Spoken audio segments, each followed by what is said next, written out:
All right, thank you everybody joining us today for our June episode of Plan, Protect, Invest, a Lawley podcast. Today we have Medicare consultant Michele Luthi joining us from Lawley Medicare Solutions. And today we're going to be going over some Medicare basics, common questions, and misconceptions. Michele Luthi and Lawley Medicare Solutions are not affiliated with or endorsed by Lawley or LPL Financial. So to start us off, Michele, just give us a little bit about your background, who you are, how you got started working in the Medicare industry, and just things like that. So I have been helping the community with navigating the complexities of Medicare for going on about 20 years now. And I joined Lawley about 3 years ago. So, Michele, let's start from square one. For someone who's never really thought about Medicare, how would you describe what it actually is? Sure. So Medicare is a insurance program by the federal government, and it is primarily for those that are age 65 or older or on a qualifying disability. So, it's not exactly a one size fits all policy, it's more as different parts intricate to it. Yes, I mean, Medicare definitely has a lot of intricacies to it. So we always do advise everyone to have a conversation with us because it's going to be a different conversation based on your needs and what your situation is. Mhm. Okay, so let's dive into the parts there: Part A, Part B, Part C, Part D. Just give kind of overview about what they are. Sure. So Medicare Part A is hospital insurance. And that is something that most people have paid into through their working career. So oftentimes that's going to come at no cost. The second part of Medicare is Medicare Part B, and that's going to be medical insurance. That part is going to have a premium to it. And the premium that one will pay is going to be income based. So Social Security will actually look back 2 years to determine what they're going to charge you for Medicare Part B. And then the third main part of Medicare, I would say, is Medicare Part D, which is prescription coverage. And the premium for that is going to vary on the type of plan that you get. So, when someone is trying to choose their coverage, what's typically a big decision they face? Like using original Medicare with supplemental policy, or maybe just Medicare Advantage with Part C? Tell us a little bit about that. Right. So there's many different types of Medicare policies that are available, and it's often very overwhelming to people. So what we do is offer a no cost, no obligation consult to all of our clients to kind of really understand their needs, what their budget is, and present those options to them. So one type of Medicare plan is called a Medicare Advantage plan, and many carriers do offer those at no additional cost. The other type of plan that we can look at with our clients is called a Medicare supplemental plan, also called Medigap, that will involve a monthly premium. So it really is kind of up to us to really understand what that client needs, what is their health like, what do they plan to do when they're on Medicare? Are they going to be living in another state? Are they going to travel? So many different things that we have to take into consideration when we present you with your options. Could you walk us through an example where someone might be better suited for original Medicare with a supplement policy versus Medicare Advantage? Sure. So, somebody that typically has a lot of medical need, maybe somebody that's going through treatment of a few different chronic conditions, something like chemotherapy, radiation, even dialysis. Sometimes we find that a Medigap Medicare supplemental plan might be more practical for them because their out of pocket costs are much lower than what you'll find in an Advantage plan. Although they're paying a higher premium, sometimes it's more beneficial to do that in the end. Michele, walk us through a situation where somebody would qualify for Medicare outside of the regular turning age 65. Sure. So I would say the most common one is going to be somebody who's working past 65, which we are seeing more and more today. So at that point, that's considered a qualifying event for somebody to pick up Medicare, even though they're maybe beyond age 65. And that's actually one of the most common questions we get when we meet with a client. Hey, Michele, I'm turning 65. Do I have to enroll in Medicare? And the answer sometimes is not very simple. It's really going to depend on your situation. So, Michelle, a common question that we get from clients and prospects is leading up to them turning 65, they want to know basically how far in advance of them turning 65 should they get the ball rolling on actually applying for Medicare.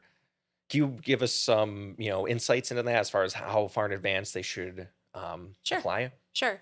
So when somebody is turning 65, they actually have a 7 month window to apply for Medicare. So they have 3 months before their birthday month, the month of their birthday, and 3 months after. So total of a 7 month window. And I would say that that window can extend if that individual is still working. How does someone go about applying for Medicare? What are the steps that they actually need to do to apply for it? So, one of the things that we do as part of our consultation is we will walk you through step by step from applying to Medicare initially for when you turn 65 or when you're retiring to understanding what your needs are to help you find, a plan that to have in addition to your Medicare Part A and B. And I know earlier you had alluded to the fact that if you're still working past 65 and if you have health insurance through your employer, you don't necessarily have to apply for Medicare because that's one of the qualifying events. Are there any other qualifying events that people should know about that would make it so they don't necessarily have to apply at Yeah. 65? Yeah. So I would say the working one is most common. And just to kind of get into a little bit more detail on that. So the general rule of thumb behind that is if you are a spouse, are working for an employer with more than 20 employees, and you're on that employer's health insurance plan, you do not need to enroll into Medicare until you or that spouse retires. So really it's the 20 employee rule. Now, if somebody is qualifying for Medicare due to disability, and let's say they're not age 65 yet, and maybe they have a spouse that's working, the rule on that is 100 employees. So really, we find the working, I'm retiring now, I'm past age 65, that's the most common.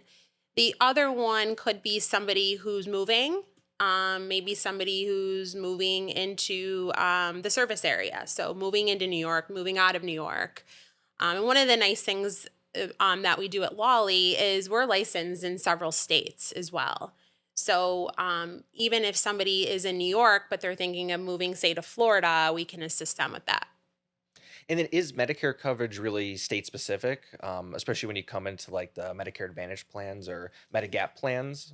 Yeah. So the rates and the offerings are going to be really zip code specific. So yes, to your point, it is, based on the state in which you live in. So somebody can be offered, a plan in New York that's maybe not offered in Florida. Michelle, when would be a good time for someone to apply for Medicare? If you are somebody who is collecting at Social Security, say you start collecting at age 62, that's one less thing you're going to have to do at 65 because you're automatically going to be enrolled in Medicare and it's going to start the first of your birthday month. So that is going to be more of an automatic process, not something that you have to initiate yourself.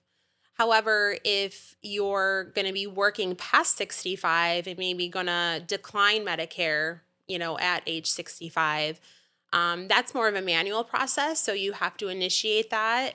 And that's something that we can help with. So as far as the paperwork, any online forms, we can work with you, Medicare and Social Security, to get that processed for you.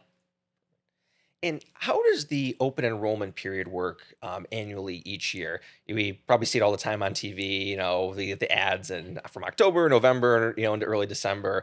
Can you kind of explain, I guess, how that process works and what Sure. people can do in that period of time? Yes, absolutely. So the annual Medicare enrollment period will run October 15th through December 7th of every year. And I like to tell people it's kind of your annual time to review your plan, make sure it's still working for you, make sure it's still being offered next year. Maybe you had a change in your health. Maybe you've added more medications. Maybe you're not taking the same medications you were the last time we met. So it's kind of that annual time to do a re-review of your needs and determine, you know what, I'm either going to stay with my plan or maybe change to something else that'll better suit me. And if you do make a change during that time frame, your new plan will start the 1st of January. Are there any exceptions where people could potentially change their Medicare coverage outside of that window of time that they get every year between October and December? Are there any exceptions to that at all? Yeah, I would say there are many exceptions, but the most common one is if somebody is on a lower income and getting a subsidy from the government or on a pharmaceutical assistance program through the state. You are allowed additional time frames throughout the year to change your plan. So you're not just bound to that one time a year in the fall to change your plan. And Michelle, what are some recommendations you have for people leading into the annual enrollment season each year? What are some things they should be looking for, and some things maybe they can do proactively ahead of that? Yeah, so starting around end of September, definitely beginning of October, if anybody is currently enrolled in any type of Medicare plan, they will be getting an annual notice of change in the mail. And that's going to tell them what changes they could expect to their current plan for the next plan year.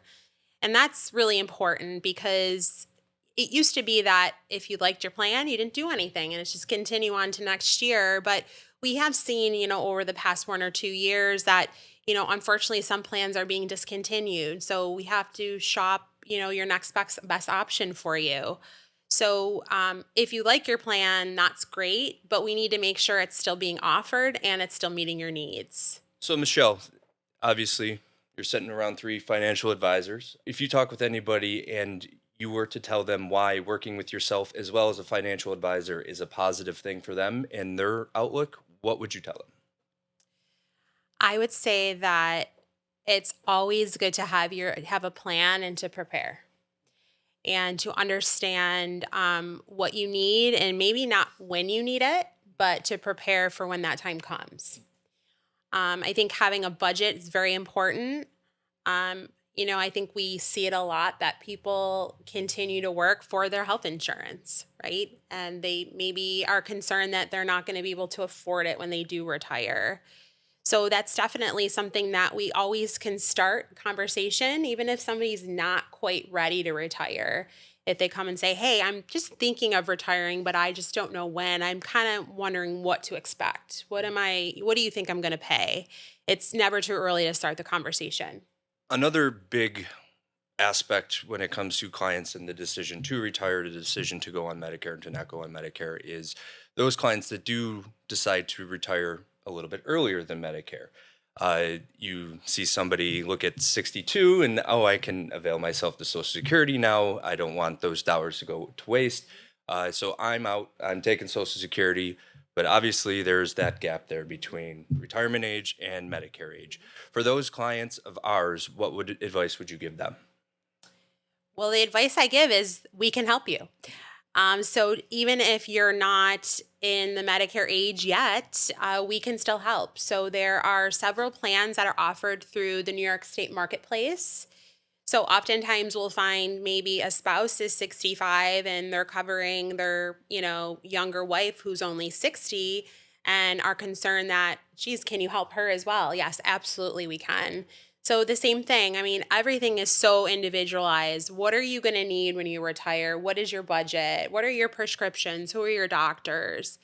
It's not just Medicare that we can help with. It's, under 65 as well, not yet eligible for a Medicare plan. Like I said, it's through the New York State Marketplace, and we're all as sisters on that platform. If I have a client or prospective client sitting in front of me and they have questions about Medicare, is there ever a time that is too early to speak with you? I would say no, it's never too early to start the conversation and to start understanding costs and options. Even if they're a few years out and, aren't expecting to retire, it's never too early to start the conversation just so they can kind of get an understanding of what they need to do and when they need to do it. Another question on the top of everybody's mind, Michelle, is what does this cost for you to get involved in the process with a review, a consultation, whatever you want to call it? Well, thanks for asking that because we do get that question a lot. Anytime we meet with a client, whether it's a current client or prospective client, there is no cost to them. So all of our services are going to be educational in nature. So we want to make sure that you are comfortable with the plans that we're recommending and that we are guiding you into a plan that is going to fit your needs. It's good to give people options. So our role really is to educate, make sure they understand, and make sure that they're comfortable with the choices that are being presented. So we meet with a lot of clients who I like to describe as they're kind of like in this little messy middle stage in their life where they're taking care of their young kids, but they're also taking care of elderly parents or other elderly family members. Are you able to meet with those types of individuals to help them on behalf of their parents or other family members? Yes, we can. We can meet with anybody. We can meet with the actual client. We can meet with their caregiver. We can meet with their son or daughter, niece or nephew. So many people that might be, watching this may think that this doesn't pertain to them, but I bet that they know somebody who's going on Medicare or is on Medicare and maybe needs some help during that annual season to have somebody relook at their plan. We are definitely happy to help with that. Now, Michelle, I know you guys offer a lot of Medicare education and different seminars in the area. Can you just kind of walk us through how individuals can sign up to attend those events? Absolutely. So, if somebody's maybe not ready to meet with us in a one on one setting, we are offering educational seminars throughout the community. We call it our Medicare 101 seminars. And you can visit our website at www.lawleyinsurance.com and just navigate over to the Medicare tab, and it'll give you a list of dates and times to register. Thank you, everyone, for tuning in to our latest episode of Plan, Protect, Invest, a Square Lawley podcast. No, it was great having Michelle sit down with us and go over some basics about Medicare, going over common misconceptions and ways that they can really help you out, whether it's you yourself applying for Medicare or maybe family members that you're dealing with. And if you want to reach out to either us specifically, you can go to our website at www.squarelawley.com and you can schedule in a consultation with us. And then, Michelle, if you want to kind of say how people can reach you guys. Absolutely. So you can reach us if you want to ask some questions or schedule an appointment at 716-551-7070.